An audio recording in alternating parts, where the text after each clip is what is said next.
Front Page Dramas present The Buried Goddess. The ancient continent of Africa carries in her dark heart many mysteries. As the sands of the Great Sahara cover ruins of civilization long dead and lost, so the jungles cover with their green shields other strange secrets. No man is better able to tell of them than Brian O'Brien, soldier, explorer, and adventurer. What he saw and heard in the tents of traders, the prowls of savage chieftains, he tells to the millions of readers of the American Weekly. Strange tales of Africa, never before told, are yours in the American Weekly, the magazine with the greatest circulation in the world, which comes to you at no extra cost with your Hearst Sunday newspaper. This week's Front Page Drama brings you one of Brian O'Brien's strange tales, The Buried Goddess, which appears in next Sunday's issue of the American Weekly. And now for Mr. O'Brien's story. A camel caravan plodded slowly over the arid waste of the South Sahara Desert on the ancient route from Wadi Halfa to Lake Chad. Finally reached the great market at Kano, capital of northern Nigeria, where Hausa traders buy the goods they peddle all over the forest region of the West African coast. One lean trader bought a string of curious beads from a camel man. He paid 10 pennies for them, tucked them in his pack, and left. A year later, he stalked into a compound in southern Nigeria, and sighting a white man sitting on the veranda of a house, he began to try his wares. The white man strolled over as the trader shouted, Fine Kano cloth, Baturi. Good leopard skins, ostrich skins, leather cushions, made to koto. Good beads, Baturi. Fine beads for white Baturi to wear. Fine beads, Baturi. Wait there. Let me see those beads. Huh? Never mind the other things, just the beads. Don't forget these. I bought them in Kano, Baturi. 10 shillings I paid. I sell you for 12 shillings. 12 shillings? I do. Yeah. Huh? 12 shillings. Now, the beads are all I want. Get along now. Which price I could have asked for. Hey, you are, Hausa. Wait a minute. Come here, I say. Come here. Baturi, I told you, fella, you paid pricey. I give you back 2 shillings. It's all right, you ass. I don't want my money back. Tell me where they came from, and I'll give you 5 shillings for yourself. Zala, excuse me, Baturi. I bought them in the Kano market from an Asturian in the caravan. He said he found them in the desert. Confound it. Where in the desert? Wait, Baturi. Wait, lest I make mistake. Yeah, he told me he found the beads in the sand near the oasis of Aslan. 10 days' journey from Larai. Righto. Here's your 5 shillings. Oh, wow, Baturi. May you have fat wives and many children. Blessings, Baturi. Blessings, Baturi. I say, Ford, what the devil is going on out here? Just a bit of trading, old chap. Look here, Harris. You're a bug on archaeology. What do you make of this little trinket? I just bought it from that trader. What's it made of? Lapis, or turquoise. I say, it's just pendant that jolly well gets me. Do you know what it is? Looks like a fish. Must be pretty old. Old? It's as ancient as Africa. That fish is the symbol of the Phoenician goddess, Tanit. Where did you say it came from? Well, the trader said he got it from a camel man who found it in the sand somewhere near the oasis of Asla. Asla? Huh? Why, that's the South Arabian corruption of the Phoenician Astarte, or Ashtoreth, goddess of fertility, known as the fish goddess. I say, old chap, have you ever heard of the lost city of Ashtoreth between the Niger and the Nile? Oh, yes, of course. I thought it was just traveler's yarn. No, it's more than that. The legend runs that it was built by Carthaginians who escaped before their city was destroyed by the Romans 146 years before Christ. They carried the statue of their goddess, Ashtoreth, away with them, built a temple for her, and a city around the temple. The point is, though, there are some queer stories about this oasis of Asla. It's sort of off the caravan track, and the camel men shun it, except when it's life or death to get water there. And you think that these beads... It's Ashtoreth, all right, yes, indeed. Each bead bears one of her holy names. I can half read 2 or 3 of them. Maybe she's getting lonely. Ashtoreth, I mean. Maybe she threw this out as... Hey, Harris, you're either mad or joking. Leave her. When I run these beads through my fingers, I feel, well, sort of a queer pull. Here, try it. Well, it is a strange power. Look here, Harris, old man. I'm due for a holiday, and I was going to Paris, but now... Righto. Then it's Asla for both of us. But we may never get back. Righto. 2 months later, Harris and Forbes started out on their great adventure to find the lost city and temple of the buried goddess, Ashtoreth. As their great camel caravan neared its destination, they were talking to the tall, lean Nubian camel master. I am from the Bahami country. Many times have I followed this road. Fights have I seen. Great fights with the veiled ones of Torek, forsaken men of God. I have seen men and camels buried in the sandstorm. I've killed my camel to get the small water that was in him. Many tales do I know of this road. And they say that once men lived in the desert. Only the Torek, the veiled ones. They who eat carrion and suck their blood for water. No. I speak of ancient men. That. I've heard of the ancient ones who lived here when the desert was not desert. What does the Effendi who are young and alive want with the dead? You see, Carrie, it's the fashion of the English to learn of the ancient ones in their time. Yes, Carrie. Now, what did you hear of the old ones? There be parts of this road where men dare not pass by at night.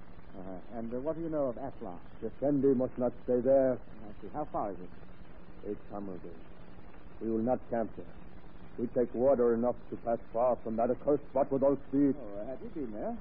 Once, there are rocks and palms and barren figs beside water. And the vulture sits in trees. For years, that creature just sits. Has no food to eat. Yet it lives, for it is a jinn, a devil bird. That's all you fear, a bird? There are other things.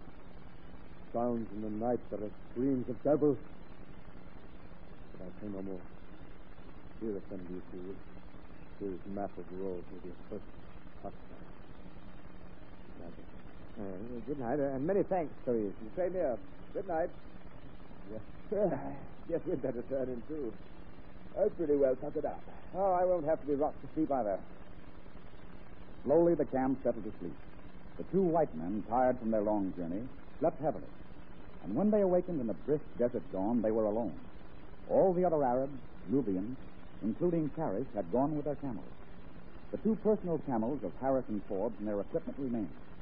And so, plodding onward, following the crude map that Karish, the camel master, had given them, they finally reached the oasis of Aspa. There were the rocks and a stream of water collected in a small pool. Some palms overshadowed a ruined building, and over all was a boding silence, suddenly broken by... Hey, what the devil was that? The vulture Therese told us about. Oh. There he is, perched up in that tree. Yes. This is the place, all right. We'll start tomorrow, bright and early. Which way do we start? The north. Why the north?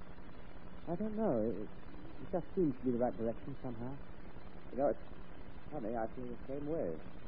According to all available information, there's a lake about 5 miles from here. It's dried up now, of course. But I suppose that the springs of this oasis once fed it. There should be traces of trees and a sort of island in the middle. We'll search for that tomorrow. Okay. What the devil is that? Let's investigate outside the tent here. Listen. Sounds like someone having a nightmare. I'm sound at Forbes. It unnerves me. Okay, I don't mind telling you. I'm a bit scared myself. You know, you'd better tie up the camels. We don't want them to stampede. Good Lord, Harry. It sounds human almost. Like a woman. 10,000 mad women. Yes, and yet there's a certain sweetness to it also, like someone calling. Yes, instantly alone calling. Maybe it's your body. After the weird night and very little sleep, Forbes and Harris packed up, watered the camels, and started north to find the dried-up bed of the lake and the island in the middle. They climbed sliding cliffs of sand, slid down treacherous slopes, working their way northward. Then, when they had climbed another high ridge, they looked down into a huge, saucer-like depression in the sand. There was a wide area of flat sand, gleaming like salt crystals. In the middle stood a big, cone-shaped hill. Well, here's the lake, and there's the island in the middle. Good Lord. That sound again. Oh, I say, what? It's only the wind that makes that sound. What? Yes, of course. These are singing sands like those of the Gobi Desert. Sure. When the wind blows, the grains of sand rub together and make a sound. It's very simple.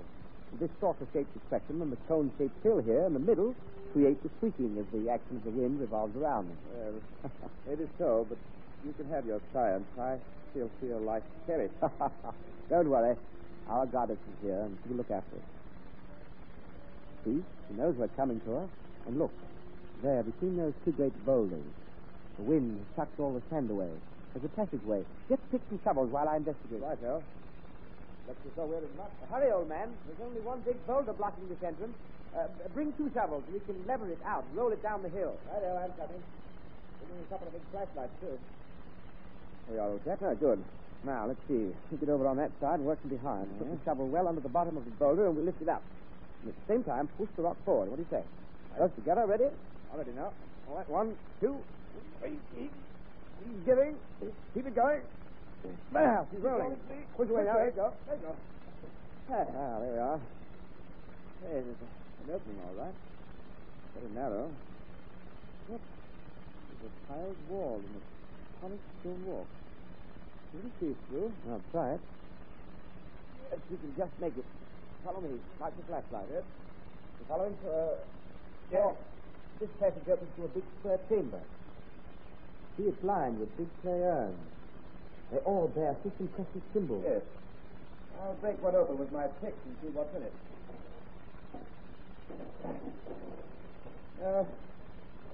Filled with ashes and calcined bones. By Jove, what's this? Harry, look what I found. A ruby. A ruby as big as the bowl of a tablespoon, cut in the shape of a fish. Bob, here's the door. Bring your pick and help me open it. But look, Harry, look. She's here. She's here. What? We must be quick in case she'll help. We must be quick. I say, old chap, calm down. You're acting mad, quite mad. Hurry. She wants us. What do you mean she wants us? It's giving.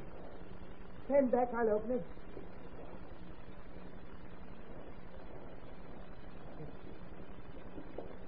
Look, she's there. Beautiful. Perfect, unmarred by the passing of centuries. She's a single crown. She's Esther, the great goddess. What's that in her arm? Why, it's the mummified body of a man. She's Stephanie. I must go to her. Go to her. Harry.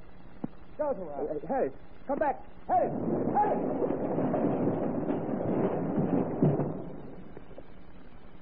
Stirred, it may be, or shaken by the works of the pick, the mummified body slipped out of the arm of the goddess, and as Harris ran towards her, she seemed to lean forward and embrace him. Then came the deafening roar and a blinding, smothering curtain of sand. Somehow Forbes struggled through that blanket of death out into the open. He stumbled forward and found a great sandstorm blowing. One camel was left, and he managed to survive. A camel patrol out of Fort Laramie picked him up.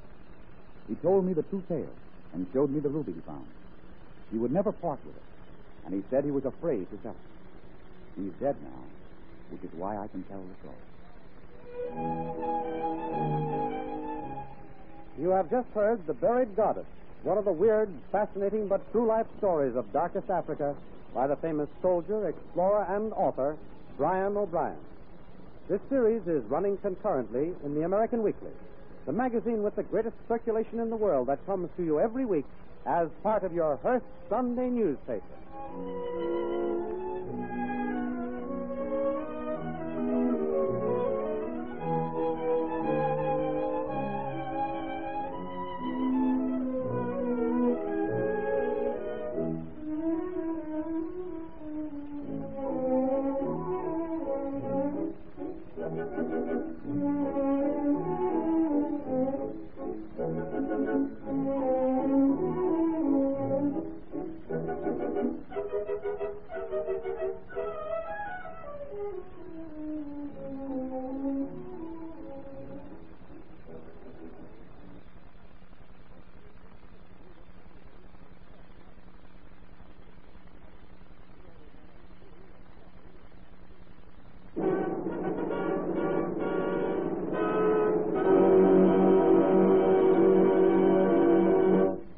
Front Page Dramas presents The Golden Mouse.